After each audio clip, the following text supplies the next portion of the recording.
they're 7 months pregnant, we let them go dry, we don't milk them anymore.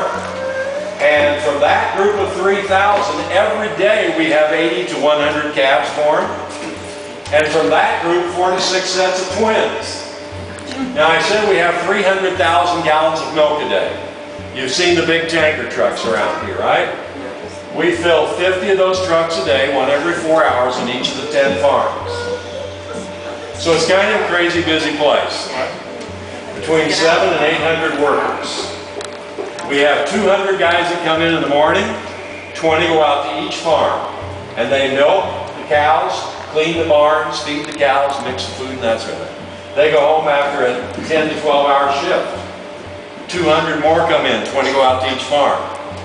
If you're milking cows over here, you don't do that for 45 minutes, and then we rotate jobs. We don't want anyone going postal on our wheel there. Yes? Why does it smell like cinnamon? I spray some cinnamon so you don't smell like cows up here all the time. Okay, now then, right above me, we have 2 TV monitors. I'm going to show you how we milk the cows.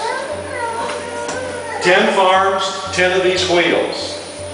Every 8.5 minutes, that's how long it takes that wheel to turn, we have milked over 700 cows every 8.5 minutes.